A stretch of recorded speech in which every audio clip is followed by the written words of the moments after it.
मागेच राहिले, कधीच सांगितलं नाही. मग मला माझ्या प्रभूने माझ्या जीवनामध्ये खूप म्हणजे खूप 9 वर्षापर्यंतपासून माझ्या परमेश्वराने खूप मला सांभाळत आले. प्रत्येक संकटामधून आपल्याला काढत आले परमेश्वराने. खूप प्रार्थना ऐकली आपल्याला. तर मला सांगायला पाहिजे असं वाटलं, म्हणून म्हटलं आज एकदम डेअरिंग करून मी इथं आलेले आहे. प्लीज माझं मराठी हिंदी काही चुकलं तर प्लीज माफ करा, समजून घ्या. आणि मला 2021मध्ये डिसेंबर महिन्यात पास्टरांनी फोन केले की आम्ही मुंबईला आलो सिस्टर, मी इथं प्रेयरला या म्हणून बोलले, फोन केले. तर आम्ही स्टॅनी ब्रदरच्या घरी जायचो आणि थोडंसं लोक होते तेव्हा, कमी कमी एक 30-40 लोक जर असतील असे आम्ही प्रेयरला जायचो. पहिल्याच दिवशी मी प्रेयरला गेल्या, त्या दिवशी मला लवकर सांगायला पाहिजे होतं पण खूप लेट झाल्या. तर गेले ना, असं हात वर करून आपण आराधनास्तुती करताना तर मला भरपूर म्हणजे भरपूर असे हात वर दिसल्या. पण फक्त प्रभूचे प्रकाश होतं, वाईट प्रभू एकदम उजेड होतं, प्रकाश दिसले प्रभूचा.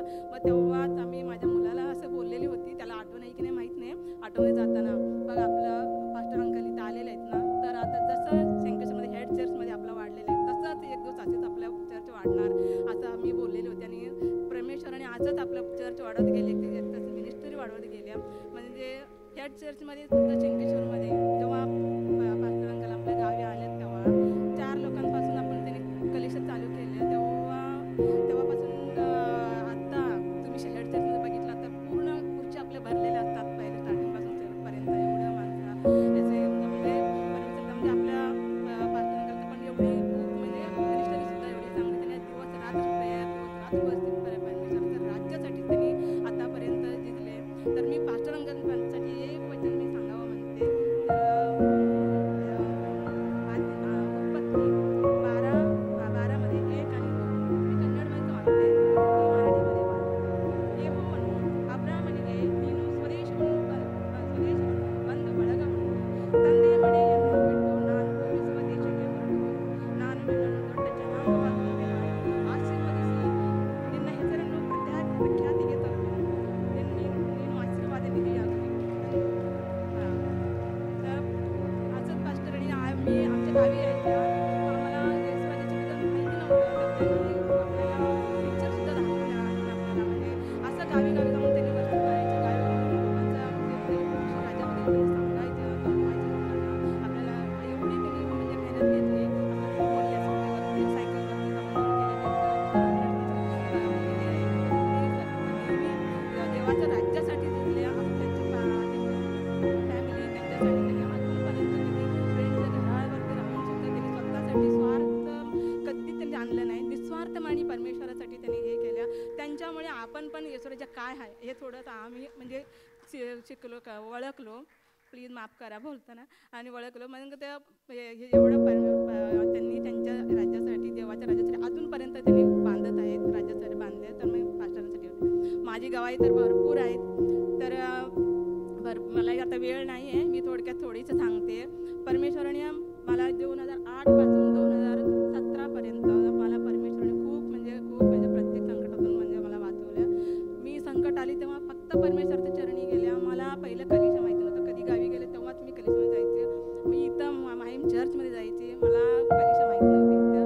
पण मी माझ्या मनात येईल त्याची फक्त प्रेयर करायची, तेव्हा बायबल पण एवढे वाचायचं नाही. तरी सुद्धा परमेश्वराने एवढं दर्शन द्यायचे की मी तुझ्यासोबत आहे, मी तुला हात टाकणार नाही, तुला मी हात पकडलेले, मी तुला सोडणार नाही. अशी मला परमेश्वराने धैर्य देऊन देऊन आम्हाला सांभाळले. एकच मी आता साक्ष सांगते. 2010ची गोष्ट आहे. 2010मध्ये माझ्या नवऱ्याने मिस्टरांनी माझे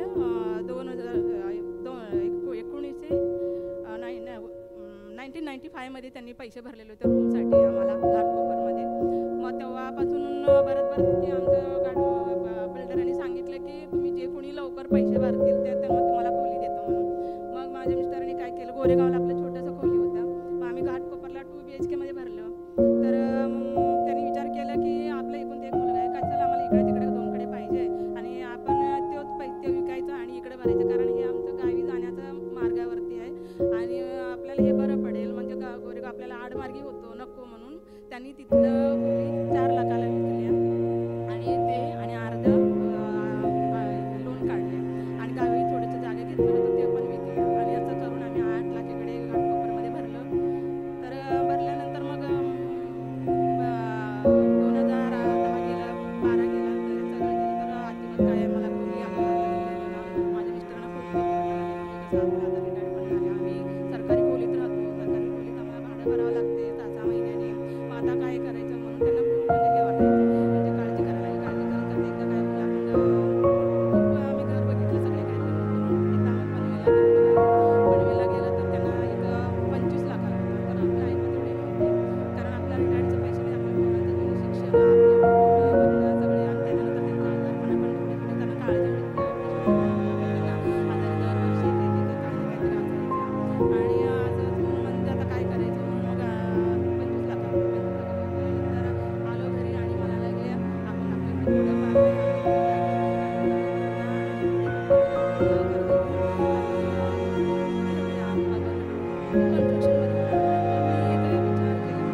आणि त्याच्यावर विश्वास करा आणि तो आपला हात सोडणार नाही. तुम्ही जिथं पैसे भरलात बघा पूर्णपणे तिथंच तुम्हाला परमेश्वराने तुम्हाला घर देणार आहे. मग तुम्ही थोडंसं शांत धीर धरा, असं नको करूच म्हणून सांगितलं. मग त्यांना पण वाटलेलं आता काय होणार काय माहिती, बिल्डरने तर एकच बिल्डिंग बांधली, आता तेवढं चौकामध्ये एवढ्या लोकांना भरलं आणि आपल्याला तो काय होणार काय माहिती म्हणून तो खूप टेन्शनच घ्यायला लागले.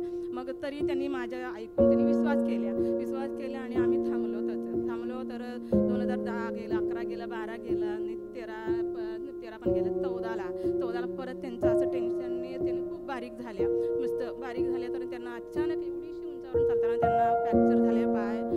परमेश्वराने त्याच्यातून पण मामाला वाचवलं. तर मग डॉक्टरने बोललेले होते की त्यांना ह्या वेळेमध्ये खुब्याचं हाड मोडलेलं होतं, मग ती खुब्याचं हाड जुळणं मुश्किल आहे म्हणून. पण मी फक्त माझ्या परमेश्वराच्या वचनावरती आणि परमेश्वरावर विश्वास केला. मी डॉक्टरांचं ऐकलंच नाही. मी म्हटलं परमेश्वरा तू आहे, माझ्या नवऱ्याला चालवणारा परमेश्वर तू आहे. तर म्हटलं आणि परमेश्वराने मग ऑपरेशन बोलले, ऑपरेशनच्या वेळी डायलिसिस लागू शकतं, किडनी खराब झाली आहे, तर काय सांगितलं, मी काहीच ऐकलं नाही. मी म्हटलं ऑपरेशन करा, साईन करून दिला, ऑपरेशन केला. फक्त ऑपरेशन करताना परमेश्वराने मला एवढे छान वचन दिले की मी तुझ्या आजूबाजूला मी तुझ्या मोठं पितळच्या भिंत आहे सारख्या आहे, मी तुलाच रक्षण करतो, मी सहाय्य करतो. मी त्यांना फक्त ऑपरेशन जाताना एवढं सांगितलं, हो बघा परमेश्वर आपल्यासोबत आहे. एवढी छान वचन आलेत ना, तुम्हाला काहीच होणार नाही. तुम्ही डॉक्टरचं ऐकू नका, डॉक्टरकडे तुम्ही लक्षच देऊ नका. म्हटलं परमेश्वरावर विश्वास ठेवा. आणि तसं तिने ऑपरेशन सक्सेस झाल्या म्हणून ऐकायच्या आधीच मी बायबल वाचत बसलेले बाहेर, माझा मुलगा आणि मी दोघं. आणि तसं डॉक्टर बाहेर आल्या, पटकन कांबळे असे बोलले, हां सर आम्ही त्यावेळी तुम्हाला वचन आले की परमेश्वराला जय जयकार करा, म्हणजे जय परमेश्वराने तुमचं रक्षण केलं. तेवढं वाचन वाचलं. पटकन डॉक्टर बोलल्या ऑपरेशन सक्सेसफुल, काही डायलिसिस वगैरे लागलं नाही, BP हाय लो झाले नाही, सगळं चांगले आहेत म्हटलं. सांगितलं मी परमेश्वराला, आम्ही दोघंच माझा मुलगा आणि मी इतकं गुडघे टेकला आणि हॉस्पिटलमध्ये देवा बोललं परमेश्वराने, एवढं रडायला लागलं आपण दोघांनी, देवाने त्यातून पार केला. हे झाल्यानंतर मग आपले बिल्डिंग खाली करायला लागले, आपण घरी आणलो त्यांना, सगळं झालं. ते महिन्यातच माझ्या नवऱ्याने 9 चिडियात चढून 9 चिडी उतरल्या. म्हणजे परमेश्वराचं फक्त वचनांमुळे झाले, परमेश्वरांचा आणि प्रार्थनेमुळे झाल्या. आणि मग त्याच्यातून सक्सेस झालं. त्यानंतर मग बिल्डिंग खाली करायला लागली, आपल्याला 9 बिल्डिंग खाली करायला लागली. 9 बिल्डिंगमध्ये आपण त्या बिल्डिंगमध्ये होतो. तर 9 बिल्डिंग खाली करताना सगळ्यांना खोली दिली, कारण त्यांचं सर्व्हिस होता, आपल्या सर्व्हिस संपलेल्या होत्या, आपण भाडं भरून राहत होतो. पण जाणारे कुठे बरेच लोक आपल्यासारखे होते. मग जाणार कुठे पण तेव्हा मग परमेश्वराने जेव्हा संकट येतं आपल्या वाचण्याचा मार्ग पण परमेश्वर दाखवतो आपल्याला.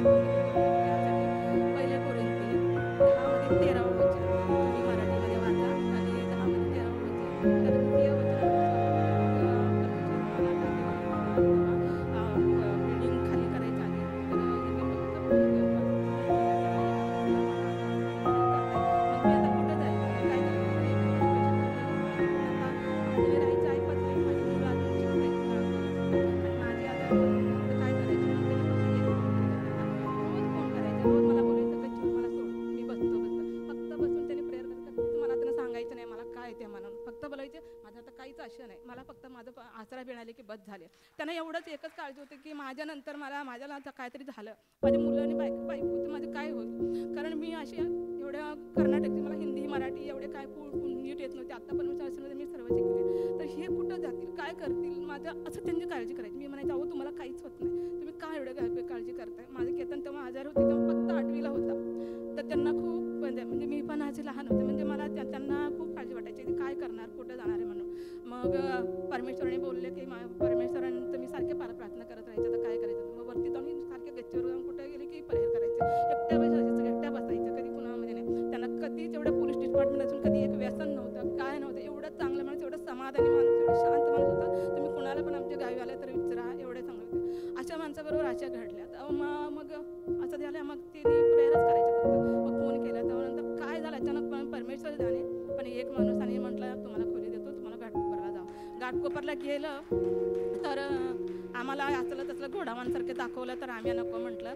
तर एक खोली परमेश्वराने मला कसं पाहिजे, मला नेहमी वाटायचं मला झोपडपट्टीमध्ये नाही राहायचं. परमेश्वर एक तर गावी मला चांगला पाणी ठेवला, आपल्या रानात घर आमचं चांगलं व्यवस्थित ठेवला. माहीमध्ये आम्ही मग लग्न करून आले, तिथं मला चांगल्या बिल्डिंगमध्ये ठेवला परमेश्वर. वरळीमध्ये मला चांगलं पॉश्चरीमध्ये ठेवला परमेश्वर. मला झोपडपट्टीने नाही जायचं परमेश्वर, मला म्हणून माझ्या मुलांना घेऊन. आणि परमेश्वर जिथं आम्ही पैसे भरले तिथंच बिल्डिंगमध्ये 3ऱ्या माळ्यावरती परमेश्वराने आम्हाला चावी दिले. 2016ला नोव्हेंबर महिन्यामध्ये आम्हाला 2000 चावी दिले परमेश्वराने. त्यावेळी मी माझ्या नवऱ्याला हेच म्हणजे वचन म्हणजे आमच्या घरी घर कधीशा चालायचे तेव्हा मी त्यांना सांगितलं, ಮನುಷ್ಯರು ಸಹಿಸಬಹುದಾದ ಶೋಧನೆಯೇ ಹೊರತು ಬೇರೆ ಯಾವುದು ನಮಗೆ ಸಂಭವಿಸಲಿಲ್ಲ. ದೇವರು ನಂಬಿಗಸ್ತರು, ನಮ್ಮ ಶಕ್ತಿಯನ್ನು ಮೀರುವ ಶೋಧನೆಯನ್ನು ನಮಗೆ ಬರಗೊಡಿಸದೆ ನೀವು ಅದನ್ನು ಸಹಿಸುವುದಕ್ಕೆ ಸಕ್ತರಾಗುವುದಕ್ಕೆ शोधನೆಯಾಗುತ್ತಲೇ तप्पिಸಿಕೊಳ್ಳುವ मार्गವನ್ನು सिद्ध ಮಾಡುತ್ತಾನೆ. म्हणजे आपल्याला संकट आले तरी परमेश्वराने त्याच्यातून आपल्याला पार पाडायचं सुद्धा आपल्याला मार्ग दाखवतो. हे परमेश्वर खरोखर महान परमेश्वर आहे. माझ्या जीवनामध्ये अजून तरी भरपूर म्हणजे मला परमेश्वराने मदत केलेलं आहे. या कसं मी वचन वाचायचं, कसं मला वचन यायचं आणि